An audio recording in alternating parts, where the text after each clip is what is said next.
Gupil Su was once a prominent figure, a real mover and shaker. But life threw him a curveball, and now he's laying low, running a humble fried chicken joint on the bustling streets of Seoul, just trying to make ends meet. To survive in the expensive city, Pil Su's wife, Seong-mi, works tirelessly. She greets every customer with a warm smile and a friendly demeanor. But behind that cheerful facade is a mother constantly stressed about money, rent, bills, and now extra tuition for their son, Junpyo. Thankfully, Junpyo is a bright kid and a source of pride for his parents. One day, their landlord calls, requesting a meeting. The landlord, a pompous man, announces that his family will be moving into Pil Su's house. Even though he owns a luxurious mansion elsewhere in Seoul, Pil Su knows it's a blatant lie, but he sits down to negotiate anyway. The landlord wants to raise the rent, an exorbitant increase that leaves Pil Su reeling. He faces a dilemma: accept the unreasonable demand, or find a new place to live. The problem is that Pil Su's credit is shot. He can't borrow a dime from the bank. Despite the mounting pressure, Pil Su continues working, delivering chicken to his customers. He sees his son in their apartment building and tries to wave, but Junpyo avoids his gaze. It stings, but Pil Su understands. He's just a chicken salesman, after all. As if things weren't bad enough, more trouble brews. Jung Suk and his friends come to Pil Su's restaurant to order the best-selling chicken. Pil Su, ever the hospitable host, happily shares his secret recipe. After hearing it, Jung Suk hesitates, unsure whether to speak up. Encouraged by his friends, he finally blurts out that the spices in Pil Su's chicken can cause indigestion. The entire table puts down their chopsticks. Pil Su stands there, mortified. Returning home, burdened with worry, Pil Su wants to discuss the housing situation with his wife, but seeing his wife and son enjoying their peaceful evening, he can't bring himself to break the news. They've found stability here, and moving would disrupt their lives. But he knows he can't put it off forever. He decides to treat his family to a barbecue after Junpyo's speech contest, hoping a celebratory mood will soften the blow. Junpyo wins the competition, much to his parents' delight. At the barbecue, Seong-mi steals the show, transforming into the most glamorous woman at the pool. The compliments boost her spirits, but the happy moment is fleeting. Pil Su musters the courage to break the bad news. Seong-mi, upon hearing this, immediately grabbed her husband and gave him a piece of her mind. The whole family returned home with heavy hearts, only to discover the house was leaking. Pil Su tried to fix a faucet but ended up getting showered with water. The leak had only gotten worse. News of this reached the landlord. The next morning, the landlord showed up at Pil Su's door. A heated argument ensued, ending on a sour note. After calming down, Pil Su realized his confrontational approach had been a mistake. He was guilty of not having a house, and therefore no voice. The next morning, Pil Su brought a gift, hoping to apologize to the landlord, only to find his wife humbly apologizing to the landlord herself. Seeing this scene, Pil Su's heart ached. He felt utterly useless for putting his family in this position. Pil Su went to his chicken shop to drown his sorrows in alcohol. Afterwards, he went out for some air and stumbled upon an injustice. The righteous blood in his veins surged, and Pil Su became a hero, rescuing someone. After dealing with the thugs, Pil Su escorted the old woman home. The next day, Pil Su ran into the old woman again, standing in front of a real estate office, looking for a home. The old woman offered to find a house for Pil Su as a way of repaying him. Pil Su, overjoyed, ran to his wife, announcing they'd found a new house and wouldn't have to leave Seoul. Pil Su led his wife and children to a grand mansion, declaring they would be moving in the next day. Seeing the mansion before her, Seong-mi naturally didn't believe him, assuming Pil Su was drunk and talking nonsense, until Pil Su pulled out the lease agreement, confirming it was true. They had secured the house at a bargain price, but with a small condition. The entire Pil Su family would move in and live, temporarily, with the homeowner, Man Jiam, until she took care of some business. With the housing situation sorted out, Pil Su went back to frying chicken. That day, Pil Su encountered a familiar customer, Jung Suk. Jung Suk was talking to a friend about his company's imminent turnaround, but the friend seemed hesitant. After getting completely drunk, the friend decided to give everything back to Jung Suk, breaking free to pursue other opportunities. When Jung Suk woke up, he was alone, but a nagging voice was close by. It was Pil Su. Pil Su was trying to wake the drunk Jung Suk to settle the bill so he could close the shop. But instead of getting paid, he got a free burst of vomit. Pil Su screamed in dismay and ran to the sink in the back of the kitchen. When Pil Su returned, ready to settle the score with Jung Suk, he was gone without a trace and had broken the standee of the chicken shop. The next day, Pil Su and his family excitedly moved into their new home. They were overjoyed to live in such a large house for the first time. Just as they moved in, they met the homeowner, Man. Fortunately, the landlord seems pleasant enough, with just one rule: the basement is off limits. Back at his chicken shop, Gupil Su overhears rumors about the mansion and its owner. People whisper that the house is haunted, that something mysterious turned previous housekeepers to stone, earning it the nickname Stone House. In real estate circles, the owner herself is rumored to be involved in organized crime. Gupil Su returns home, filled with unease. His anxieties are amplified by a late-night scare. Fumbling for the light switch in the dark, he's startled by a white-haired figure suddenly flicking on the lights. It's Man, giving Gupil Su the fright of his life. The next day, a simple trip to take out the trash attracts the attention of a group of stylish moms. They approach Gupil Su, asking if his son would be interested in attending a summer camp in New Zealand. Not wanting Junpyo to miss out, Gupil Su enthusiastically agrees. But the thought of the cost immediately brings him back down to earth. He knows Song-mi won't approve of such an extravagant expense. She believes the money would be better spent on extra tutoring. Gupil Su hatches a plan, calling his brother-in-law and asking him to help stage a plea for money. Just as they're about to succeed, their scheme falls apart, and Gupil Su narrowly avoids his wife's wrath. Dejected, Gupil Su goes to the bridge to clear his head, where he runs into Jung Suk. He seizes the opportunity, grabbing Jung Suk by the collar and demanding payment for the unpaid chicken and the emotional distress he caused. Jung Suk initially argues, but after Gupil Su shows him the security camera footage, he sees the light. He owes Gupil Su 101, but he's completely broke. His family is drowning in debt due to his father's legal troubles. Desperate, Jung Suk offers to work at the chicken shop to pay off his debt. Now burdened with his mounting debts and evicted from his home, Jung Suk finds himself sleeping on park benches. With his pockets empty save for a single business card, he seeks out the card's owner, Man. He asks her for a loan to restart his business. If successful, he'll be able to pay off his father's debts and his loan. With no collateral, Jung Suk offers himself as security. Man agrees and takes him back to the stone house. Jung Suk becomes the newest resident, much to Gupil Su's surprise. He tries to call Seong-mai to warn her about their new housemate, but she's too busy to listen. The news comes as a shock when she arrives home. She immediately calls Gupil Su for an explanation, but he's too engrossed in gossip to give her a proper answer.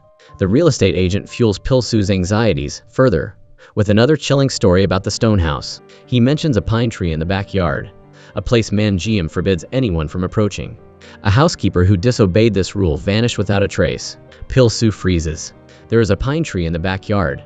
He returns home, half believing the spooky tales. He immediately rushes to the backyard to investigate the tree. Before he finds anything strange, a figure jumps out, shouting a greeting. It's Jung Suk, nearly scaring Gupil Su out of his skin. Once he recovers, Gupil Su, curious, asks what Jung Suk's connection is to the landlord, who allows him to live in the mansion. Jung Suk cryptically responds with a loud growl from his stomach. Taking pity on the hungry young man, Gupil Su invites him in for ramen. Jung Suk confesses that he's indebted to Man, who invested in his company. He reveals that she's a notorious loan shark. With this new information, Gupil Su finally understands the situation and heads to bed. In the middle of the night, Gupil Su is awakened by a noise. He gets up to investigate and sees Man, a sharp knife glinting in her hand. They face off in a silent martial arts duel. Gupil Su then jolts awake from the nightmare, gasping for air. Determined to prevent the dream from becoming reality, he immediately begins practicing martial arts moves. After dropping Junpyo off at school, Seong-mi receives calls from other parents, wanting to visit their new home. They hang up before she can properly respond. It turns out they don't believe the Gupil Su family is living in a mansion, and want to see for themselves. Right on schedule, the parents arrive, one after another. Stepping inside, they're stunned by the opulence. Jung Suk plays along, acting as the family's tutor and chef for the occasion. The mothers are captivated by his good looks, and he's invited to join their gathering. After much effort, Seong-mi manages to navigate the social minefield. Meanwhile, at the chicken shop, Gupil Su recounts the stone house rumors to his brother-in-law. Intrigued, his brother-in-law encourages Gupil Su to explore the forbidden basement. Fired up, Gupil Su returns home and heads straight for the basement. He's almost caught red-handed by Man, but manages to hide and discovers a secret passage leading upstairs. He follows it and bumps into Jung Suk entering the house. Gupil Su quickly pulls him away from the dangerous area, explaining that he saw jars in the basement that looked like funerary urns. Jung Suk dismisses it as an illusion, believing Man to be a kind-hearted woman beneath her cold exterior. But Gupil Su's persistence eventually convinces him. The next morning, the two men tail Man on their scooter, determined to uncover her secrets. Man car finally stops. She gets out and meets a man, then pulls out a knife and points it at him. Gupil Su and Jung Suk simultaneously yell and rush towards her. It turns out to be a misunderstanding. The man's father had borrowed money from Man Jiam, using the knife as collateral. It was a treasured family heirloom. But with their restaurant closed, it was worthless to Man Jiam. She was simply returning it. But Gupil Su and Jung Suk's dramatic intervention ruined the moment. Mortified, they offer to help Man Jiam find the man to properly return the knife. Gupil Su stakes out the man's hotel, while Jung Suk uses his self-developed Friend Finder 24/7 app to track him down. After a day of surveillance, the man finally appears. They give chase, but the man is too fast. Just when all hope seems lost, they get a last-minute lead. Gupil Su and Jung Suk, with Man Jiam in tow, race to the new location. They finally catch the man and bring him before Man Jiam. The knife is returned. The successful mission changes Gupil Su's perception of Man Jiam. Perhaps she's not the heartless loan shark everyone says she is. It's Seong Mi's birthday, but no one remembers except an old friend. She tries to call Gupil Su, but he's too busy at the chicken shop to answer. She then hesitates to call Junpyo, not wanting to disturb his studies. Feeling a pang of sadness, she consoles herself. It isn't until the next morning that Gupil Su realizes he forgot his wife's birthday. He immediately enlists his brother-in-law and Junpyo to organize a belated celebration. Although touched by the gesture, Seong Mi is still a little disappointed that she didn't receive any gifts. At the end of the month, Seong Mi pores over the family's finances. Due to unforeseen circumstances, the chicken shop's earnings are significantly lower than the previous month. Gupil Su feels guilty, suggesting he take on a night job as a driver to make ends meet. Seong Mi protests, concerned about the dangers of driving at night. Distressed, Gupil Su goes outside for some air and encounters Man Jiam. Seeing his worried expression, she tells him to follow her. She leads him down to the basement. Gupil Su looks around, finally realizing that what he thought were funerary urns are actually something far more valuable. Everything in the basement is a priceless artifact. Selling just one piece could support them for 10 years in Seoul. Man Jiam asks Gupil Su for a favor, to return the remaining useless collateral she holds. She doesn't trust easily, but she has inexplicable faith in Gupil Su. There were initially 3 items, and he already helped return one, the knife, so only 2 remain. Once returns, she plans to leave the house. Gupil Su considers the offer but apologizes. He can't abandon his chicken shop. However, business has been slow lately due to a new competitor offering deep discounts. Gupil Su takes everyone to sample the rival's chicken, which turns out to be surprisingly good. Returning home slightly tipsy from the outing, they encounter Seong Mi. She's saddened by her husband's inebriated state. The next day, while Gupil Su is working, the stylish moms return, this time summoning Seong Mi to join them. They've heard rumors that the Gupil Su family is renting the mansion, not owning it. Seong Mi has never claimed to have bought the house. It's all their assumption. She's unsure of their motives. Upon her arrival, they subtly criticize her quiet chicken shop, comparing it unfavorably to the bustling new competitor. Seong Mi maintains a polite smile. They then share gossip about Man Jiam, including her reputation as a loan shark.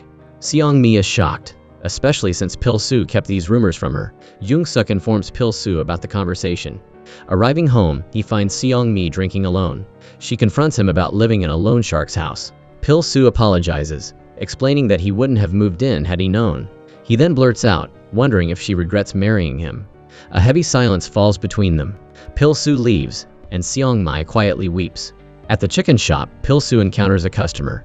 They share drinks and pour their hearts out to each other. Later, returning home slightly drunk, Gupil Su contemplates his life choices. The next morning, he seeks out Man Jiam. He agrees to help return the remaining collateral on one condition. She can't evict his family until Junpyo graduates from high school. Man Jiam finds the condition amusing. She adds a clause. If Gupil Su fails to locate the owners within a month, his family must vacate the house immediately.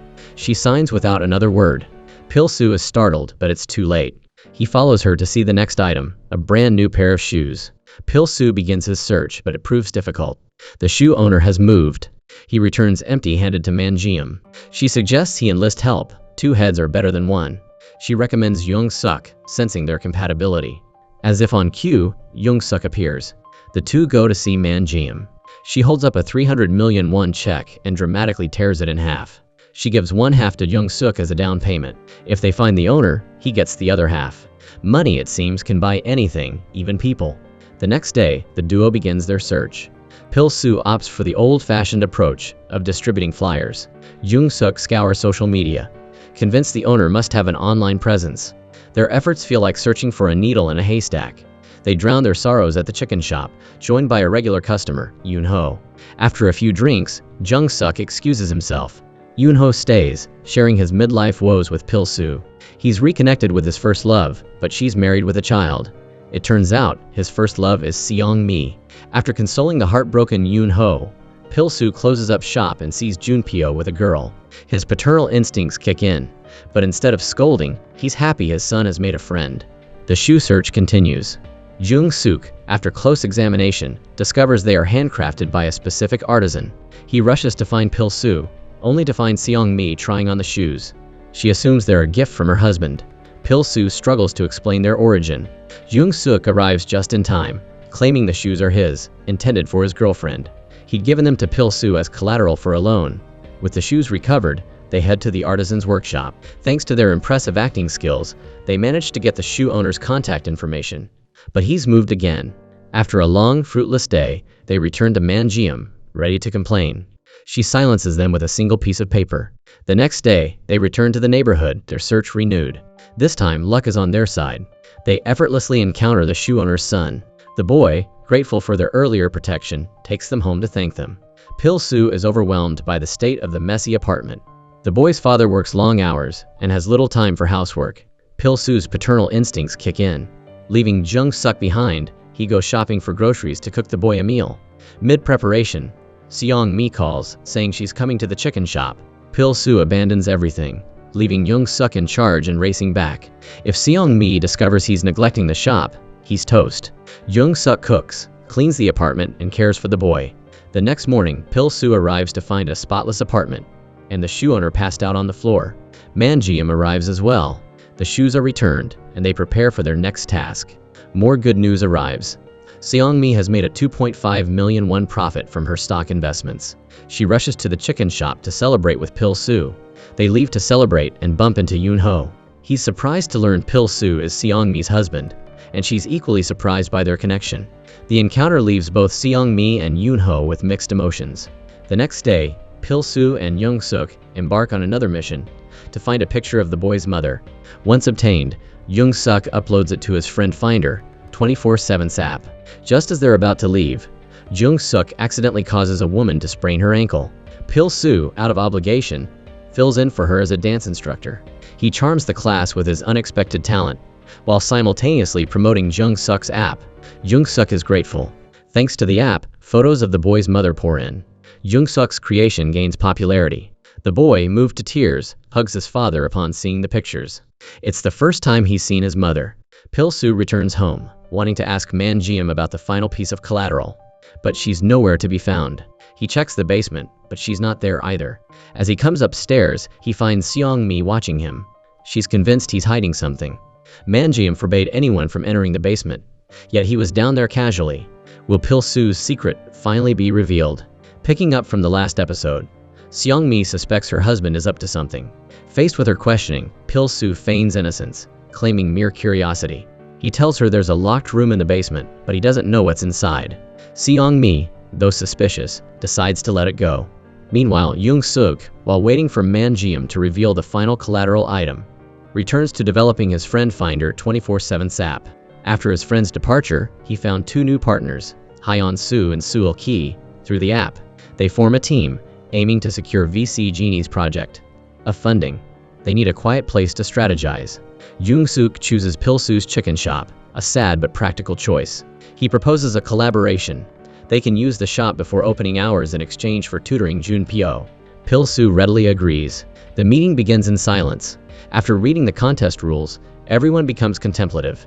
The first requirement is 50,000 registered users. Friend Finder 24/7 has only 28. Jung-suk is stumped. Gupil Su suggests recreating the atmosphere of the 2002 World Cup, a night of chicken, beer, and camaraderie. This, he argues, will boost both the app's users and the shop's sales. Jung-suk dismisses the idea as benefiting only the chicken shop. Seul-ki, however, loves it. She posts online about reliving the 2002 World Cup spirit. The post goes viral. They'll host the event at Gupil Su's chicken shop in 2 days. Within a day, 100 people sign up. Gupil Su is ecstatic. He's never seen so much interest in his shop. He envisions a profitable month. They decorate the shop with soccer-themed memorabilia. The big day arrives. The chicken shop is buzzing with activity, a scene unseen for ages. Everyone is immersed in the nostalgic atmosphere of the 2002 World Cup. Seong-mi joins the festivities after work and unexpectedly runs into Yoon-ho. Their interaction is awkward after their previous encounter. While chatting, Seong-mi receives a call from Junpyo's English tutor. He didn't show up for class. She calls her son, but he doesn't answer. So she leaves a message and heads home to check on him. She finds him at his desk, seemingly studying. He claims he was so engrossed in math that he forgot about English class. Seong-mi senses something is amiss but chooses to trust him. Back at the party, the revelry continues. Everyone shares embarrassing photos and enjoys the chicken and beer. As the party winds down, it's time to check the results. 800 new users for Friend Finder 24/7. While a boost, it's still far from their 50,000 goal. Despite the disappointing numbers, everyone is in high spirits. Gupil Su, moved by the nostalgic atmosphere, sheds a tear. After cleaning up, Gupil Su finds Jung Suk drinking alone. He assumes it's because of the app's slow growth and tries to comfort him. But Jung Suk's sadness stems from the 2002 World Cup memories. While everyone else celebrated, he was grieving at his mother's funeral. It was the World Cup season that he lost her. As Gupil Su consoles him, Jung Suk bursts into laughter. He's looking at a newly uploaded photo on Friend Finder 24/7. A picture of Gupil Su during the 2002 World Cup, with his pants pulled over his head as a publicity stunt. The photo goes viral, boosting the app's visibility. They surpass 50,000 users. Gupil Su becomes an overnight sensation. Young people flock to the chicken shop to take pictures with him. Business booms and everyone is busy frying chicken. Finally, as the rush subsides, Gupil Su sits down to rest and encounters Junpyo's friend. She reveals that Junpyo has been skipping school to practice hip-hop and asks Gupil Su to intervene. Gupil Su summons his son to the shop. He intends to scold him, but seeing his son's passion, his words fail him. He urges Junpyo to consider his mother's sacrifices, not just his desires. He can pursue hip-hop, but not at the expense of his education. He reminds him of how hard Seong-mi works, taking on extra shifts at the department store to afford the best tutoring. Junpyo, overwhelmed with guilt, burst into tears. "You always side with mom, never with me." Junpyo's words sting. Gupil Su feels like a failure. He wants to discuss it with Seong-mi, but he's afraid. Telling her will lead to her forbidding Junpyo's hip-hop, but not telling her will hurt her feelings. The next day, noticing Man Jiam's prolonged absence, Gupil Su grows restless. Curious about the final collateral item, he ventures into the basement. He tries a random code on the locked room, and to his surprise, it opens. Inside, he finds a box containing an old cell phone. Convinced it's the last item, he rushes to show Jung Suk, but he's busy preparing for the next stage of Project A. Having advanced to the next round, Gupil Su takes the phone to an electronics store to buy a charger, but it's too old. The owner offers to order one. Later, Gupil Su is called to the police station. Junpyo was involved in a fight. He'd intervened when his friend Anna was being harassed, and things escalated. Seong-mi arrives at the station as well. Junpyo's secret hip-hop classes are exposed. The family returns home, and the atmosphere is tense. Junpyo and Seong-mi argue. In his rebellious phase, Junpyo refuses to listen. He storms off to his room, leaving his parents in stunned silence. Seong-mi, knowing she can't effectively scold her son, blames Gupil Su for not stopping him. They argue. Gupil Su is caught in the middle. Siding with his son will upset his wife, but Junpyo insists it's his passion. This time, Gupil Su supports his son. Heartbroken, Seong-mi leaves. Worried about her in the cold weather, Gupil Su searches for her. He finds her crying on Yoon-ho's shoulder. Yoon-ho takes her to his apartment to calm down.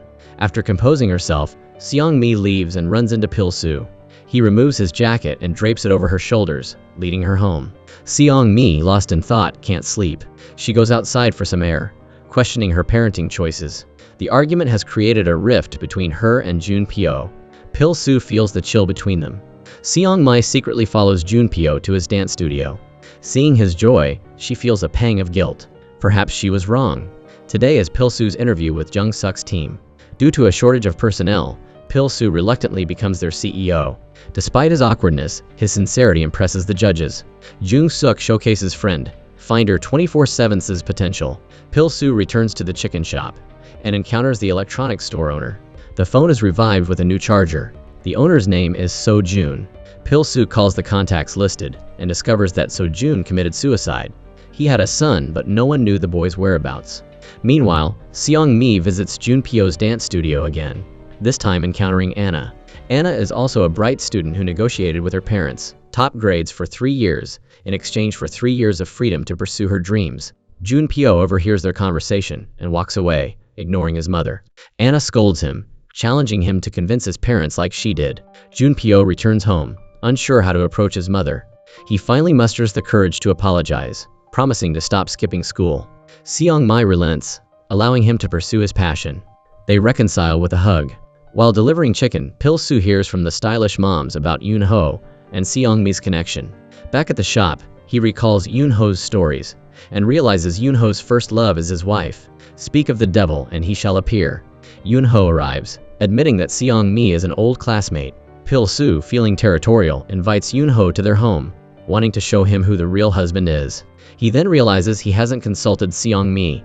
Seong-mi is surprised by the invitation, but agrees after Gupil Su suggests inviting the stylish moms as well. He understands why she kept her connection to Yoon-ho quiet, not wanting to cause unnecessary misunderstandings. Seong-mi is touched by his empathy. To prepare, Gupil Su spends the day experimenting with recipes, finally perfecting the sauce for Seong-mi's favorite cutlets. Just as he feels triumphant, he learns that Seong-mi went to Yoon-ho's house the night they argued about Junpyo. He invites Yoon-ho for a drink, their friendship seemingly on the rocks. After a tense conversation, Gupil Su leaves. Seong-mi, aware of the situation, worries about Gupil Su's reaction, but everything turns out okay.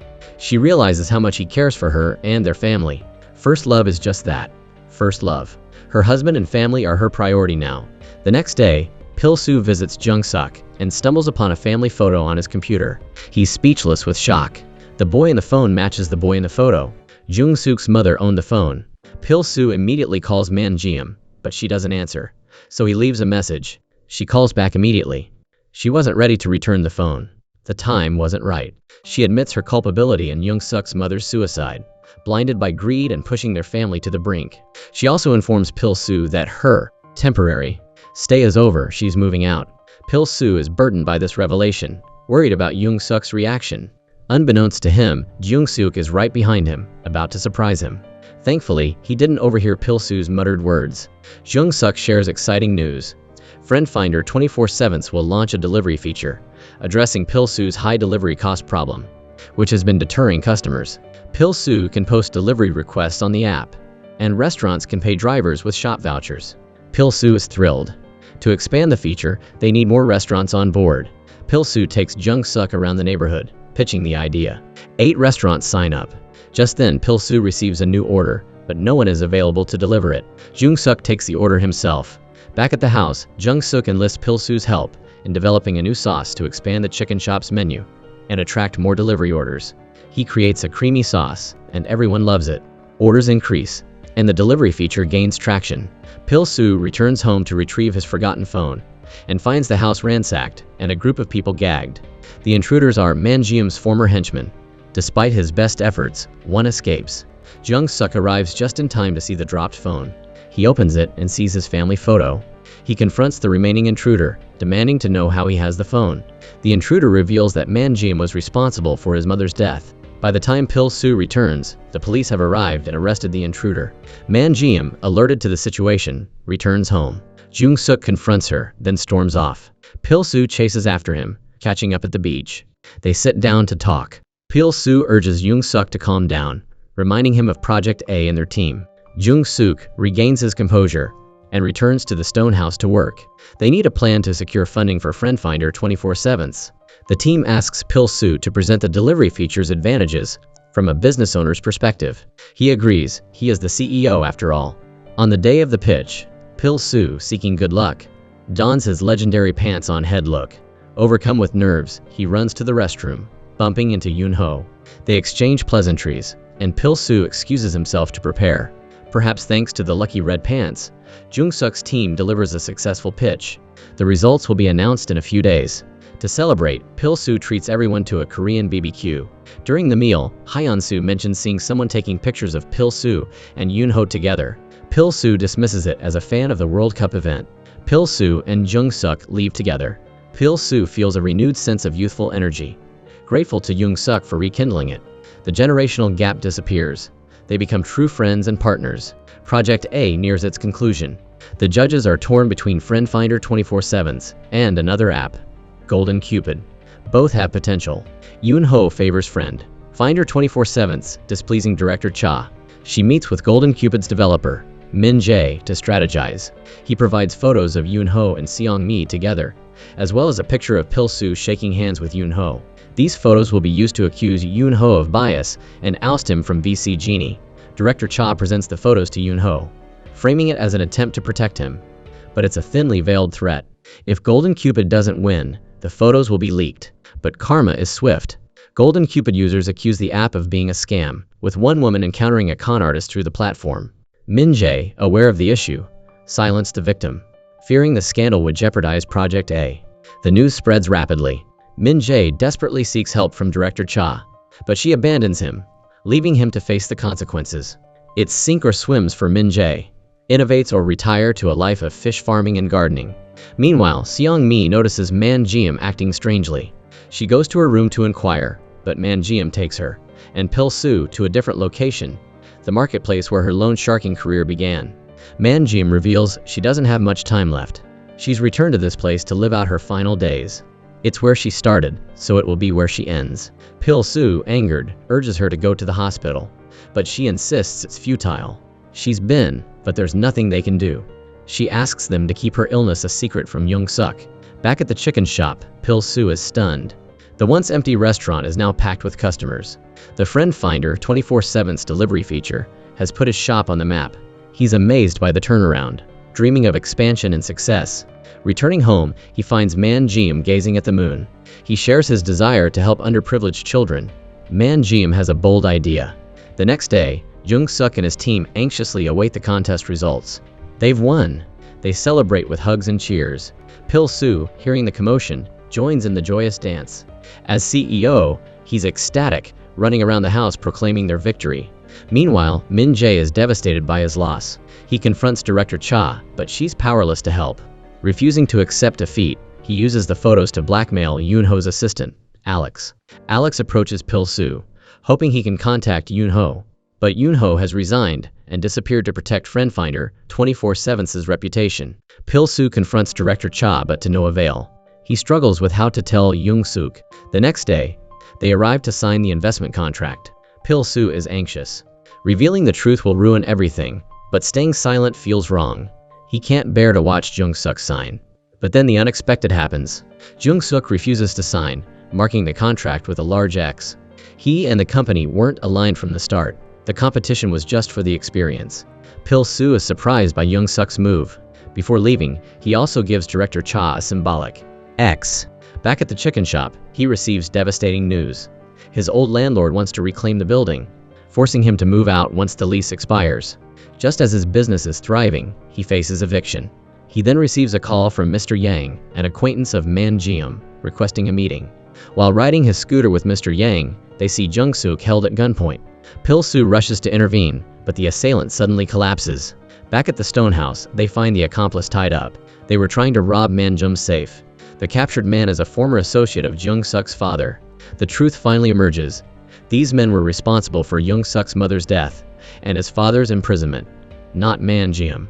Man Jeom faints from shock, and Jung Suk is devastated by the revelation. He'd wrongly accused her all this time. They rush her to the hospital, where they learn she has terminal pancreatic cancer. The doctor advises them to fulfill her wishes while they still can. Gupil Su tells Seong Mi about his agreement with Man Jeom, and the reason for Jung Suk's resentment. Jung Suk, overwhelmed with guilt and regret, can't stay in the hospital room. He sits in the hallway replaying his mistakes.